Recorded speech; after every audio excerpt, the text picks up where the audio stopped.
Hello everybody, and welcome to my Queen of Diamonds tutorial. This is going to be for month 10 of the Queen of Diamonds block of the month, and we will be basting today. So I have my scissors. I hand cut all of my pieces instead of using acrylics, so it's very portable. My sew line glue baster. I glue base, so I like this sew line because it's a little bit thinner. You can use water soluble, make sure it's water soluble. Glue sticks as well, but I find they are a little bit thicker, so I do like this thinner sew line, even though they are a little bit pricier. Then for the first block month 10-1, we need pieces B and J. So I've pulled those out, and it should be pretty straightforward. This is a pretty easy block, so we'll go ahead and get started. So I'm going to start with my easiest one, which is going to be my pom-poms. So I need 2 J's for that. And I use my light board here for all of my fussy cutting and anything like that. So that's what we have here. I just found this on Amazon. I'm happy to give you a link. Let's see. So pom-pom. So it looks like they did it where the little dot is centered on the piece there. So that's what we're going to try and replicate as best we can using the light box. So it looks like I'm gonna have to go up.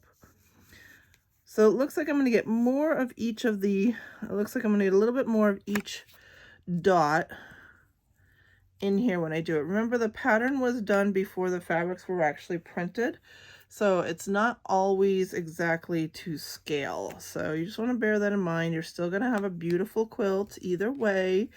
The quilt that they made after the fact has the same exact issue, so you can always look at that one online.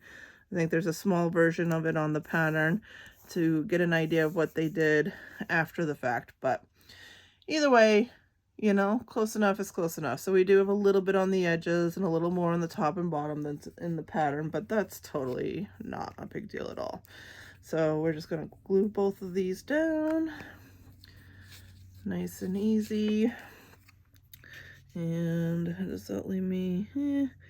That's a little tight on my seam allowance here, but I don't want to waste a lot of fabric. So I do love the amount of fabric that we get in this quilt. I've been able to do another quilt called Cherish, which I actually haven't done a video of. I should do a video of that.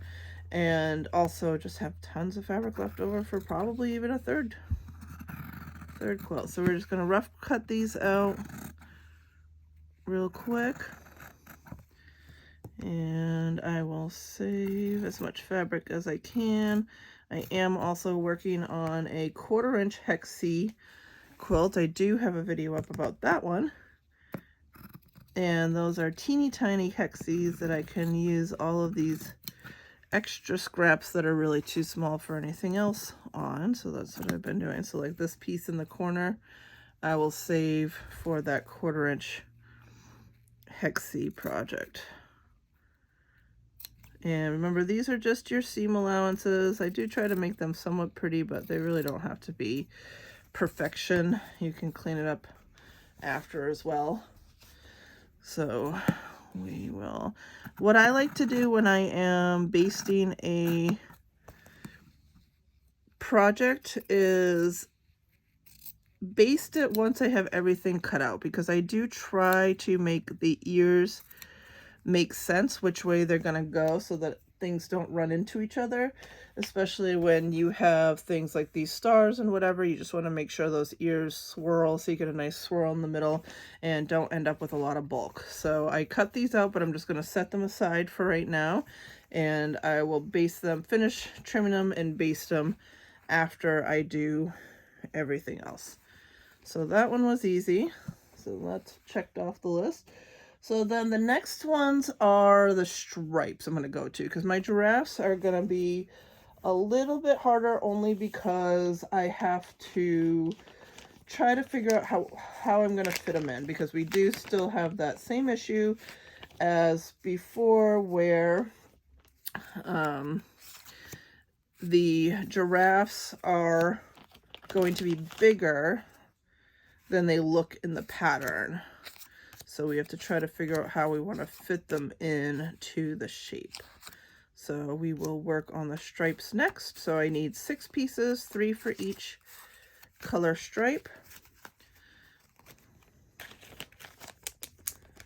So in the book here, the stripes go where it's, let's see, green, black, right, left, and then black, pink.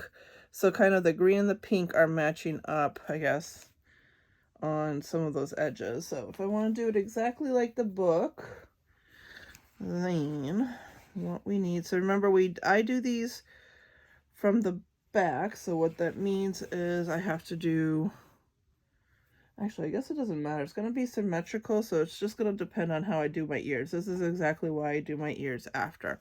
So as long as my diamond splits down the middle, like this, it doesn't really matter if I have pink on this side or black on this side, because I can flip the diamond to get it the other way. So like when I flip this over on my light board, I have black on this side, but then if I want it the other way, I have pink on this side. Just when I'm doing my ears will make the final determination of what's what, since it's symmetrical. So that's pretty easy. So we're just going to place these. This is going to use up a good bit of fabric, just because it's going to be hard to nest. And we, normally with this fabric I would do it like this, but that's not how the stripes are. So we have to do it the long way. So we'll start down here. That should leave us plenty. So I need 3 pink and 3 green. Pretty straightforward on these. And it'll be all about how we nest the ears afterwards that makes the difference for this. Oh, actually, this might not be too bad, because can I nest it here? A little higher even. Okay, so that's not too bad. And then one more. Look at all this beautiful extra fabric. I love it. I know some people didn't like it, but I love the extra fabric. I am not good at coordinating fabrics. I'm not even good at buying fabrics. I went to a quilt clearance show where 5 stores in my area all got together and put their fabrics on clearance. Now, obviously, there were some older fabrics and stuff, and so I just went to see what it was all about. And I just literally couldn't buy anything, because I just get all stage fright on fabric. If I don't have a project in mind, I'm just not good at coordinating it. So all I bought was the older tula fabrics to match with all the fabrics that I got here, so that when I'm doing my cherish quilt, I'll have a little bit more variety to throw in with it. So that's pretty much all I did. But other than that, I couldn't think of anything to buy, because I get fabric fright. It's like stage fright, but buying fabric. Alright, so this should work good. So again, I'm just going to quickly rough cut these just to get them off of the fabric. And we'll finish cutting and figuring out the ears once we have everything trimmed out. So I keep these, like I said, I keep these larger chunks to use for my 1/4 inch hexie. They're a little bit too small to really reuse otherwise. So next is going to be the green. So we're just going to do the exact same thing with the green. And where did my papers go? I lost my papers. That's weird. And hopefully I find them in a second. I'll just pull out 3 more. 1, 2, 3. Okay. So easy enough, same exact thing. Try to preserve as much fabric as we can.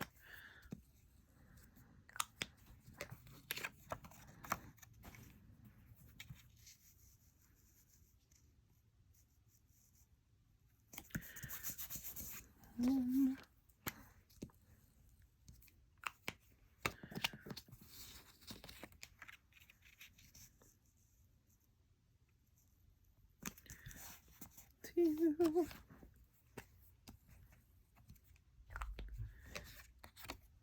And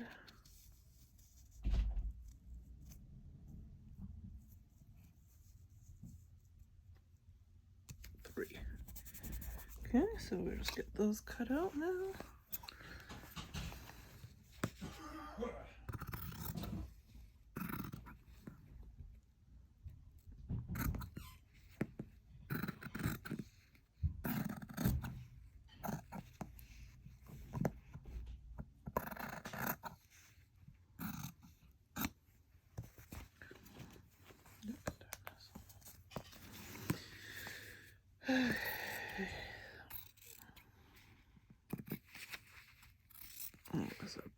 Probably a little tight on the seam allowance, but should work.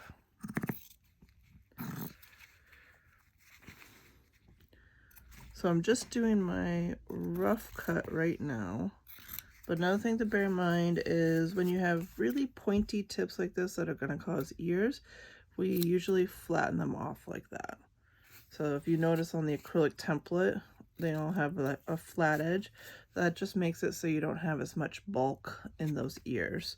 So just when you're trimming, keep that in mind. I will do that after my pieces are not fully trimmed yet. So, but I just wanted to throw that out there as a step for when you're hand trimming. All right. So get rid of all of these. So last but certainly not least on this block, this was block 10-1. 10-1 is our giraffes. So we have 6 pieces that have giraffes. We have 2 diamonds and then the 4 pieces there. Oops, 1, 2. So I am trying my best to be as exact to the pattern as I can. Obviously, it's not going to be 100% exact because these giraffes are going to be bigger than the pattern shows. So we're going to just do our best here. They give you plenty of fabric for this, so that's good. So the 2 diamonds are front-facing giraffes, if you can see that. Then these bottom ones are facing each other and these top ones are facing each other. So we're going to try our best to get that same idea. If you just think about it as front, left, right, basically. So we'll get our 2 diamonds out and start with our front facing. And I think if I turn off, there we could see that a little bit better if I turn off the light from my camera. So where do I have front facing? So I have a front facing here. Let's see, I think I can probably fit that in. My diamond. So you can see his ears don't really fit. So either I go low to where his nose is down low and his ears fit in a little better, or if I center him, his ears are going to be out a little bit. And you can see that's quite a bit different than the pattern where the ears are fully in. But you know what? I honestly think it's a little better with the bigger size, even if he doesn't completely fit in there, because it just shows him off so much better. But what I do want to do is make sure that I do the same thing on both pieces. So let's see, can I double this up? And all right, so what I'm going to do is I'm going to glue this one down first.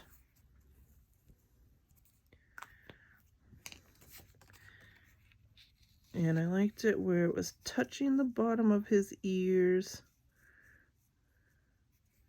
and his face was centered. So that's perfect. So I think I can see enough through it if I put my other diamond right on top to at least mark where the bottom of his chin is and the top of each of these little nubs. And I think that'll be enough to visually get that in the same spot as my next one. So I have another one here that I can do. And if I center, Yeah, that looks pretty darn good. So those little registration marks helped a lot to get that pretty well close. Obviously, they're not on top of each other, so it doesn't have to be like 100%. You know, if we were doing a kaleidoscope or something, you want to be a little bit more precise, but we are not. This will look visually the same, which is good.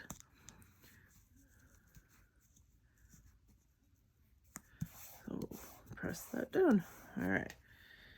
So I got those two done. Then I need blocks B. I need 4 block B. All right, so this one is a little more tough because of the angle. So I may need, you know what, I'm gonna pull out.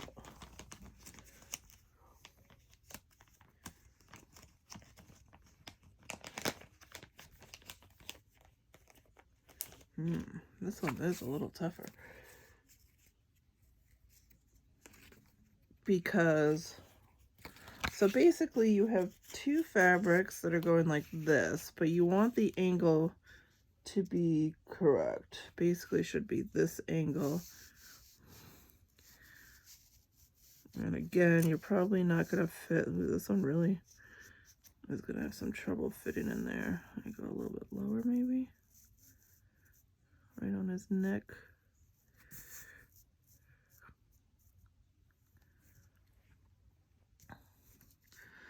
All right, so I don't really have a good suggestion for how to keep this angle, because obviously, like if you do like this, he's going to be looking down. You know what I mean? You got to kind of keep, this is where I have this pasted is like the same angle as this, straight up and down. So I'm kind of just using that as my angle to pull over. And I think I need it for him because we're backwards. See how he's facing in? I think I need this piece. No, he should be facing the,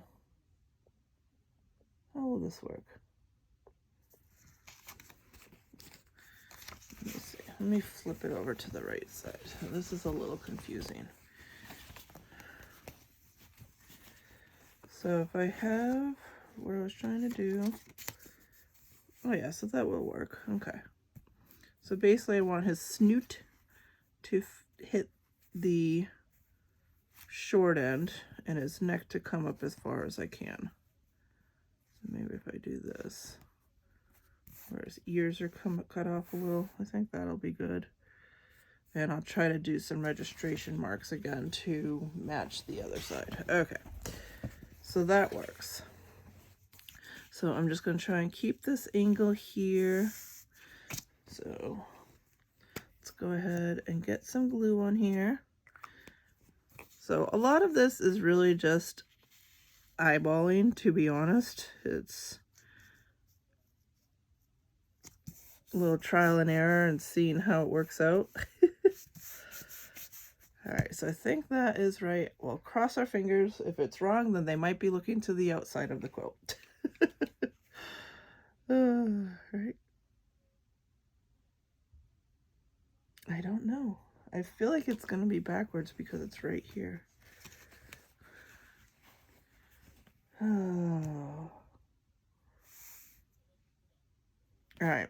Well, before I cut them, I'm going to check it one more time. All right. So we are going to go ahead and glue this. So I'm going to try to keep, again, the same angle, come down. So the snooty snoot is about the same spot.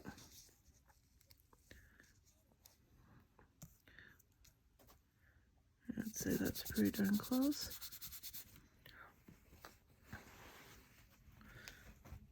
All right, yeah, I guess that'll work. They're just gonna be on opposite sides. So this is the good thing about having this piece here first, is I can use that for all 4 because I can slide down now to these. So this will work out good.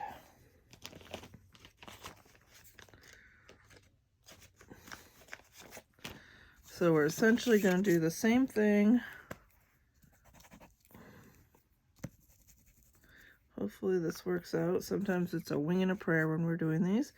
So I want the same angle. And we're going to come down. So this is going to be a little bit different because obviously his neck is coming up a different way. So I'm going to put his snooty snoot here. I think that'll look good.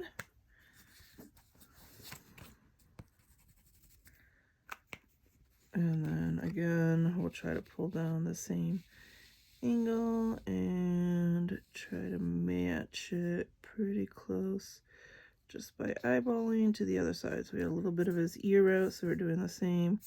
So I think that's pretty good. All right, so now we will cut these out and see how we did. Luckily, we have plenty of fabric, so we can redo it if we have to, but hopefully we won't have to. So let's go ahead and get in here. Wing and a prayer.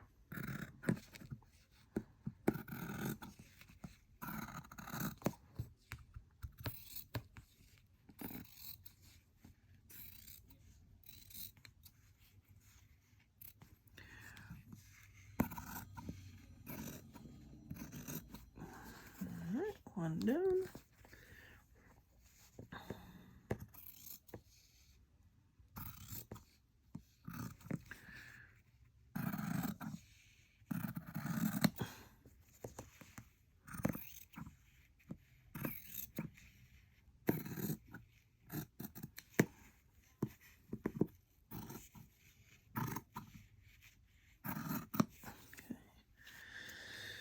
Okay, let's jump across here.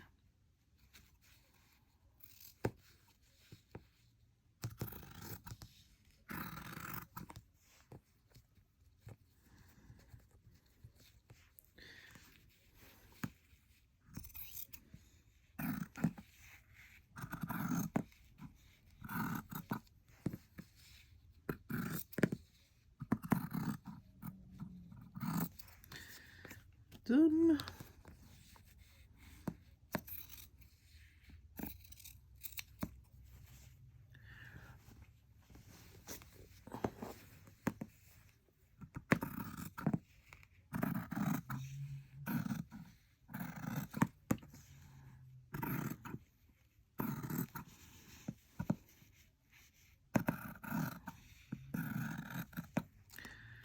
I don't really need to preserve that.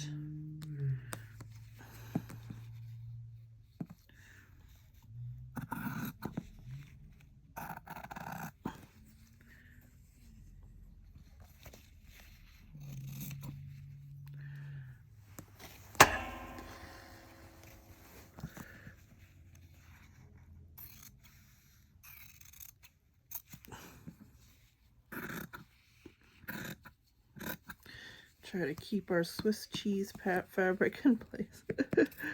I'm not sure if I can really reuse some of this, but I will try to keep it all whole for now, and I can figure that out later if I'm able to reuse some of it. And if I'm not, I'll just trim it off later.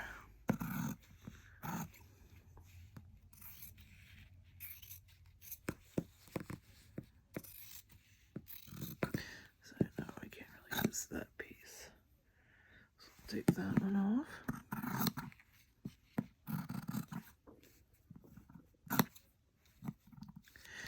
Okay, so that leaves us with some holey fabric.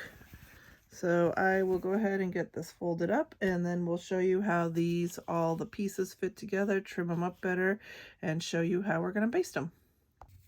So the little bit more complicated part of this block are these stripes. So I want to lay this out the way that the book... Oh, actually, no, I'm going to clean these up first, actually. Let's do that. So we'll trim our ends.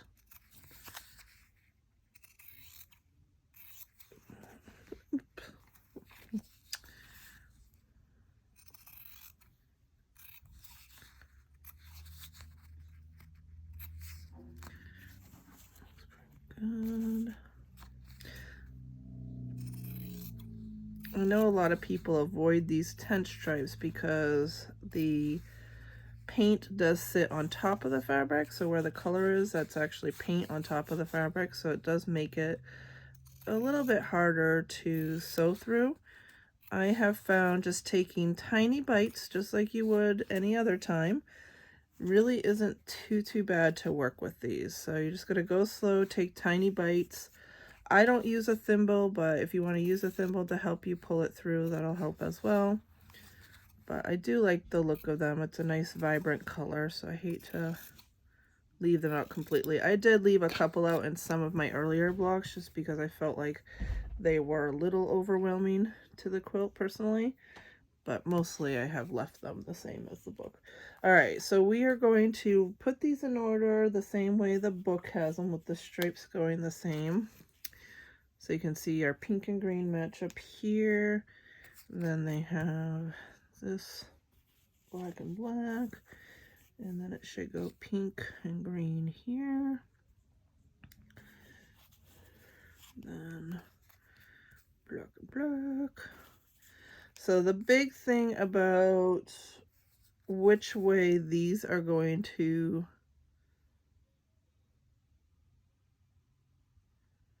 spin is how we do the tails. So these should be pink on that side. Okay, and then this should be green on that side as well. Okay, so those are all right. So as long as we put the tails all, so when I do diamonds, when I base diamonds, I base two sides and then the other two sides. And what that does is it makes my tails go the same direction. And that's what I want to do here as well. We're not going to have any interference from other blocks with that. So these will all fall the right way as long as I do them all the same direction. So I'm actually going to pick them up and stack them in a circle so that I know they're all going the right way. And we're going to flip them over, and then I will do all of my tails starting on the right side. I always go counterclockwise, I don't know why. Right side and then left side. It doesn't matter if you start left side and go to right side, if you go clockwise, if that works better for your brain. As long as they're all the same, you don't want to do it differently. So you don't want to do 3 going counterclockwise and then 3 going clockwise, because your tails will not work out. So as long as they're all going, you do it all the same method. It doesn't matter which rotation you go in. So that's what I'm going to do next. And I'll do that in fast motion for you guys.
So I wanted to give a couple of tips on how I based real quick before I finish this last one. So you try to do just a thin line at the bottom if you can get it where it doesn't go above this edge. So if you notice, on some I do, but some, I mean, it's not perfection, but I leave a little bit of a gap. That makes it easier when peeling it later. When I do diamonds, the ends tend to kind of get a little out of whack, so I tend to actually start with my 2 corners when I'm pressing down, so that I know they're pushed in really well, because that's the biggest problem. Is sometimes you'll go off and these will be a little high because you haven't pushed the ends in as well. So I always push one end in, then push the other end in. You can feel the edge of that cardboard and then push in the middle. And that's how I do it. And so I just do one line. I try to avoid all the edges, including this edge, which is why I put a little on the fabric, go to the end, and try to avoid a little bit of the edge so that your needle doesn't get stuck on the glue, doesn't get gummy. You don't want it all the way to the edge of the paper. You do want to go over the tops of the fabric here because it's all going to get glued down. So again, these are probably the hardest ones, the last ones, because you have a lot of bulk there. That's why it's really good to do those ends first. And you get a nice, sharp, crisp diamond. So those are all set. And we will double check them just to make sure that our tails are all going to spin. And I'll show you the backs as well. So you can see if you've done this right, it'll automatically fall the way you want your stripes to go because all of your tails are going to turn one direction. Doesn't matter which direction, but one direction. Just think of the band, One Direction. Just kidding. And there you go.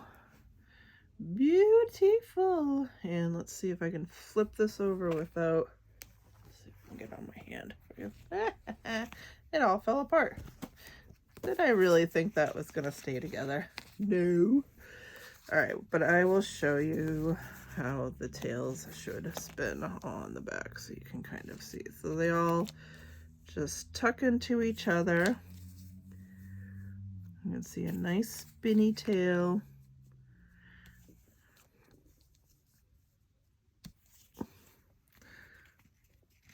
And then this one goes under and over. So you get that nice little pinwheel in there. If you can see that, I'll try to pull it in. Nice little pinwheel on the back. That's what you're looking for. That's going to lay nice and flat when you are all done and you starch everything. So these are all set, so I can move these away. So next, pretty straightforward, will be the dots. I'll base those the same time I base the giraffes, but we'll go ahead and trim them up real quick. So again, we want flat tops and bottoms. I did not do a great job cutting these, but it doesn't really matter. Still gonna get the job done. Okay. Clean that up. All right, then giraffes. So how do I want, so the way the ears go on my tops and bottoms doesn't really matter. Actually, does it matter? No, because they're not going to hit each other, because what it's going to be is I'm going to have a pink like this, and then this will be up here, but the ears, even if my ear went the same direction as this one, it doesn't actually hit it because it's above it. Okay, so the dots, it does not matter which way the ears go. Now for the giraffes, it does matter a little bit. Okay, so if we're going like this, which is the right way, right? Okay, that should be like this. So I have this giraffe, so if I have my tails going in, my giraffe is going to hit this tail here. So for both of my giraffes, I want the tails going out. So that means it doesn't matter which giraffe is which, because I don't really care if this goes here, this goes here. But basically, I want my two giraffes to have tails going the opposite direction. So when I glue baste them, I'm going to do one that goes left side, then right side. And then I'm going to do one that goes right side, then left side. And that'll have them have the tails go both facing out. And that's all I need to do for those. So that's easy. So let's go ahead, clean these up.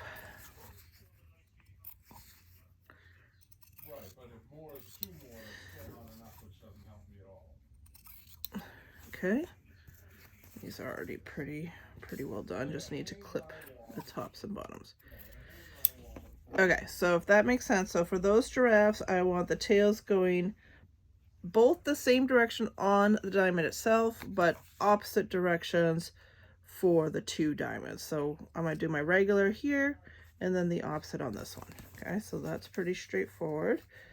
Then for these guys, I want tails. Okay, so for these, you only get tails up here. So your tails either go straight out like this, so they would go like this way, or they go straight up and go away from it this way.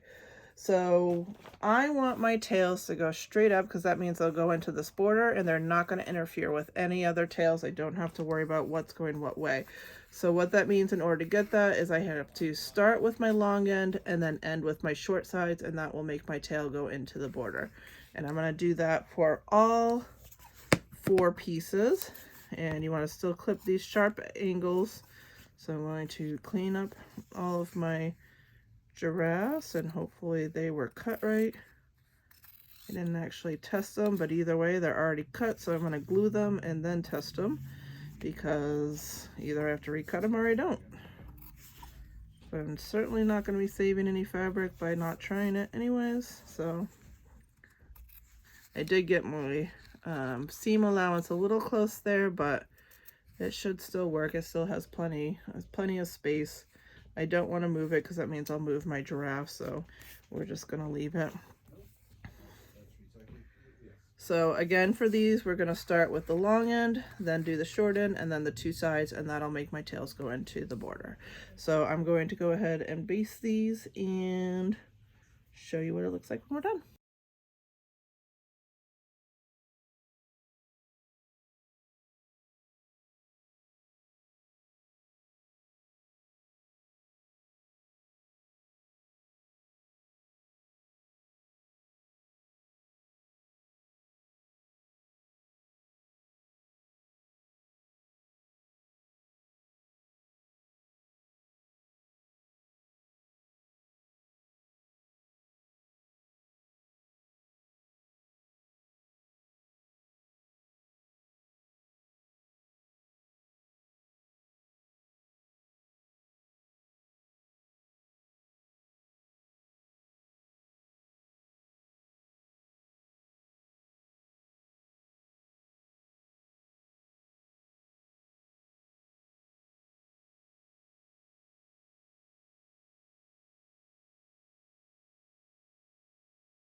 So let's go ahead and get these all lined up and see how I did on those giraffes. So we are going to go ahead and get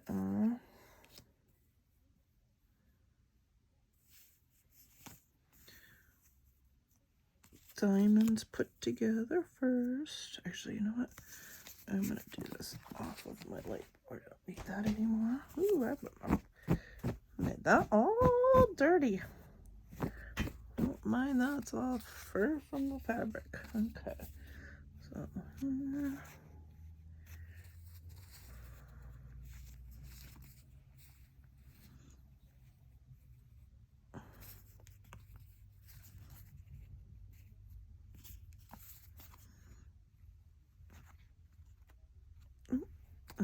see, I had this one backwards so it wasn't fitting, but that's not the right way the stripes are supposed to go. So that's why it's important, if you have your tails right, it will tell you if you're putting your stripes down right. That is big. Okay, so all of those stripes are right. So now we have these giraffes. Like I said, the tails are going the same direction on the piece itself, but my two giraffes are going in different directions so that they both point out towards the border and I don't have to worry about them interfering with anything. So that's perfect. All right, then these guys. So these, ooh, that looks good, nice and straight. Well, it looks like I got the bottoms right. Let's see if I got the tops right. Heck yeah! Oh my god, it turned out so good. All right, perfect. And then again with these, just tuck in like that. Ha ha! Oh, I don't know if you can see those tops, but that's what the top looks like. Bottom. All right, so that was not too well. That was actually a little more complicated than I thought it was going to be honest, but I think we did a good job. Hopefully this video helps you recreate what was in the book. If you go a different direction, that's perfectly fine too. I've seen people do these stripes horizontally. You could also put the stripes along an edge, which would make it a little bit easier. But I think tail management is the name of the game with this particular block. So just lay it out before you start basting. Make sure your tails are all going the right direction and it really will not be too bad. If you have any questions, please feel free to leave them in the comments below. I do try to answer all of my comments. You can also message me. I believe YouTube has a direct message, so you can do that as well. And make sure you subscribe to my YouTube channel. I do only post sporadically. This is just for fun. I don't get paid to do this. I don't get any ad revenue or anything like that. This is just fun for me to get these posted and help you guys out. So I really appreciate any of your comments and letting me know if it did help you, because it encourages me to keep making videos. So hopefully you like this one and we will see you on the next one. Thanks everybody.